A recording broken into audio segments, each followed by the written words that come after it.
नमस्कार,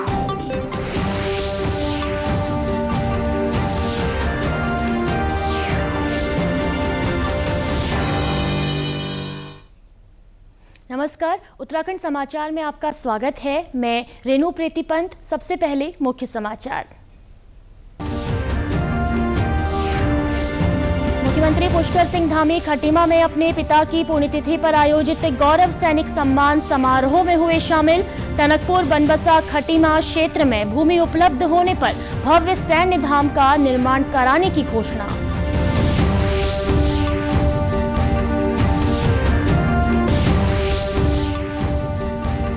स्वास्थ्य सचिव डॉक्टर आर राजेश कुमार ने चमोली जिला अस्पताल का किया निरीक्षण।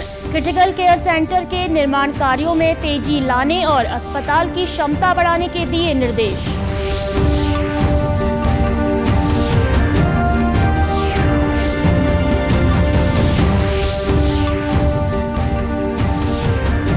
और प्रदेश के अधिकतर जिलों में 3 दिनों तक हो सकती है बारिश। 50 से 70 किलोमीटर प्रति घंटे की रफ्तार से चल सकती हैं तेज हवाएं। मौसम विभाग ने जारी की चेतावनी। अब समाचार विस्तार से।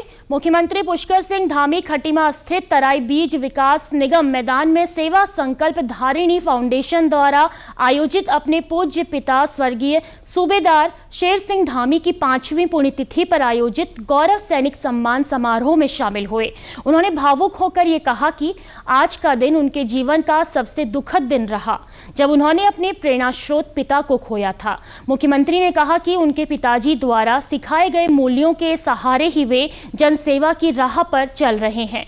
सीएम ने प्रधानमंत्री नरेंद्र मोदी के नेतृत्व में रक्षा क्षेत्र में हो रहे बदलावों की सराहना की और ये बताया कि राज्य सरकार ने शहीदों के आश्रितों को मिलने वाली अनुग्रह राशि 10 लाख से बढ़ाकर 50 लाख की है। साथ ही बलिदानियों के परिजनों को सरकारी नौकरी, आवेदन की अवधि 2 से 5 वर्ष व स्टाम्प ड्यूटी में छूट जैसे कई अहम फैसले किए हैं। मुख्यमंत्री ने घोषणा की कि टनकपुर बनबसा खटीमा क्षेत्र में भूमि उपलब्ध होते ही एक भव्य सैन्य धाम का निर्माण कराया जाएगा। कार्यक्रम में उन्होंने वीर नारियों और शहीदों के परिजनों को सम्मानित किया और चंपावत, नैनीताल व उधम सिंह नगर के वीर शहीदों को श्रद्धांजलि दी। इस अवसर पर सैनिक कल्याण मंत्री गणेश जोशी, कैबिनेट मंत्री सौरभ बहुगुणा, सांसद अजय भट्ट, लेफ्टिनेंट जनरल संदीप जैन और अन्य गणमान्य लोग उपस्थित रहे। मुख्यमंत्री पुष्कर सिंह धामी खटीमा में बुधवार को आमजन की समस्याओं को सुनने पहुंचे और उनके निस्तारण के लिए संबंधित अधिकारियों को उन्होंने निर्देश दिए। मुख्यमंत्री ने ये कहा कि लोगों की समस्याओं का तत्काल संज्ञान लेकर आवश्यक कार्रवाई सुनिश्चित की जाए ताकि उन्हें शिकायतों के निवारण के लिए अनावश्यक प्रतीक्षा न करनी पड़े। उन्होंने कहा कि स्थानीय लोगों की समस्याओं का निस्तारण तत्परता से स्थानीय स्तर या जिला स्तर पर ही कर दिया जाए। इसको लेकर किसी भी प्रकार की देरी या लापरवाही बर्दाश्त नहीं की जाएगी। चारधाम यात्रा निरीक्षण के सिलसिले में बद्रीनाथ से लौटने के बाद स्वास्थ्य सचिव और बद्रीनाथ धाम के नोडल अधिकारी डॉक्टर आर राजेश कुमार ने चमोली जिला अस्पताल का निरीक्षण किया। इस दौरान उन्होंने अस्पताल परिसर में बन रहे क्रिटिकल केयर सेंटर का जायजा लिया और निर्माण कार्य में तेजी लाने के निर्देश दिए। इसके बाद उन्होंने अस्पताल की ओपीडी, मेडिकल स्टाफ की उपलब्धता और सरकारी योजनाओं के लाभ वितरण की स्थिति की जानकारी ली। उन्होंने स्वास्थ्य कर्मियों से बीमार मरीजों की सेवा भाव से देखभाल करने को कहा। आयुष्मान योजना के तहत जनवरी 2025 से अब तक करीब 1200 लाभार्थियों को कार्ड जारी किए जा चुके हैं। पैथोलॉजी विभाग के निरीक्षण के दौरान सचिव ने यह पाया कि रोजाना सिर्फ 40 टेस्ट ही हो पा रहे हैं। थायराइड जैसे कुछ जरूरी परीक्षणों की सुविधा नहीं है और स्टाफ की भी कमी है। इस पर उन्होंने मुख्य चिकित्सा अधिकारी को अस्पताल की क्षमता बढ़ाने के निर्देश दिए। सचिव ने भरोसा दिलाया कि जल्द ही एक ऑर्थोपेडिक डॉक्टर की नियुक्ति की जाएगी। साथ ही कर्णप्रयाग में तैनात स्त्री रोग विशेषज्ञ को सप्ताह में 3 दिन जिला अस्पताल में सेवा देने का भी निर्देश दिया गया। फिलहाल डिस्ट्रिक्ट हॉस्पिटल गोपेश्वर की स्थिति ये है कि यहाँ पे जो वर्ल्ड बैंक के तहत सीटी मशीन वगैरह आनी थी तो वो आ गई है, उसका अच्छा संचालन भी हो रहा है। बाकी आयुष्मान कार्ड जो काउंटर है वो भी मैंने देखा है, और ये चंदन डायग्नोस्टिक्स की जो फैसिलिटी है उसका भी मौका मुआयना किया है, और हमारा जो इन हाउस लेबॉर्ट्री है उसका भी मौका मुआयना किया है। और CMS साहब और CMO साहब को मैंने अभी इंस्ट्रक्ट किया है कि जो हमारी इन हाउस कैपेसिटी है, कैपेबिलिटीज़ हैं, उनको हम और विकसित करें।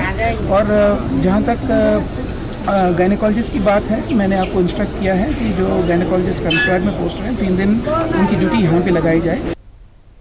इस दौरान स्थानीय निवासियों ने स्वास्थ्य सचिव से मुलाकात कर उन्हें रिक्त चिकित्सकों और तकनीशियन के पदों को भरने के लिए ज्ञापन दिया, जिस पर सचिव स्वास्थ्य ने उन्हें आश्वस्त किया है कि शीघ्र चिकित्सकों की तैनाती दी जाएगी।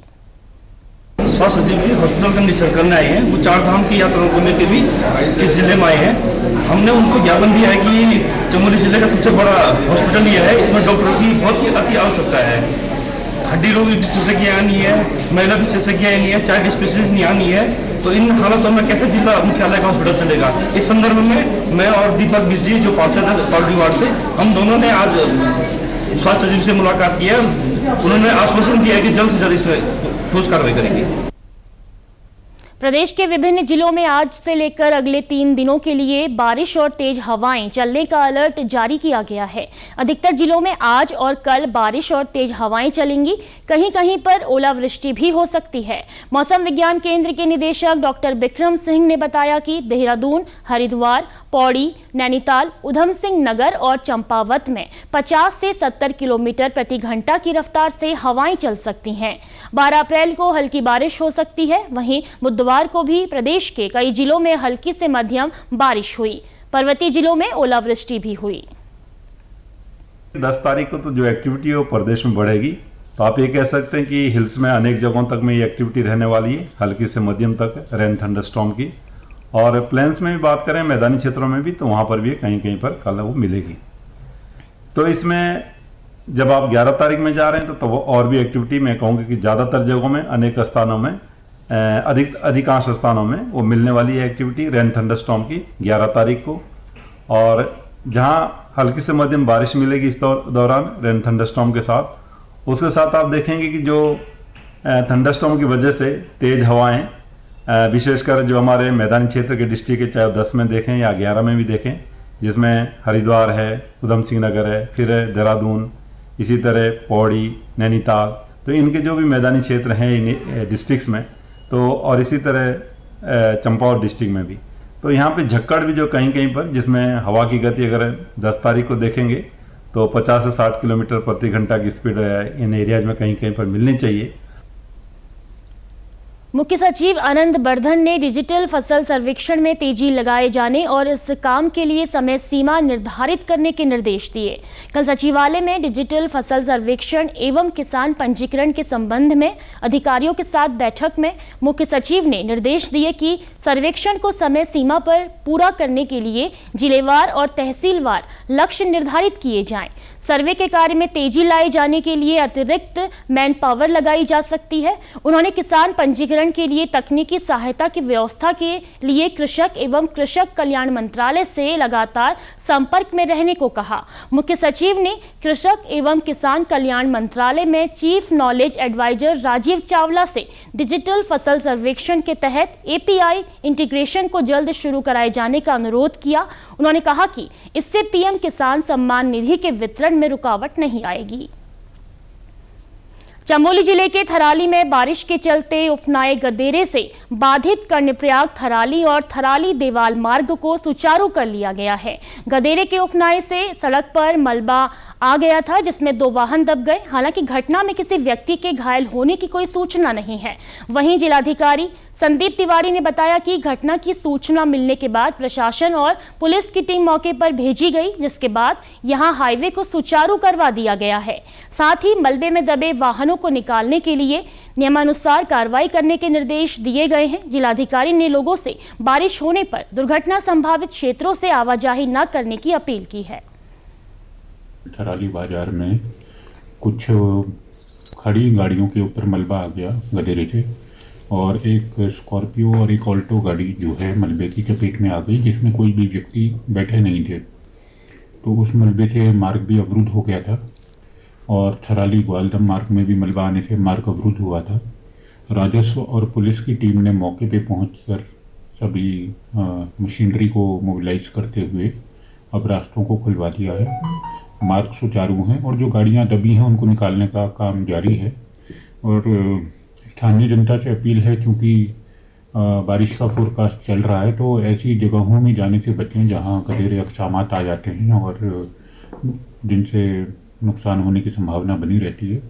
तो सभी से सामान्य अपील है कि सुरक्षा अपनी देखते हुए ही अपना घर से निकलना सुनिश्चित करें।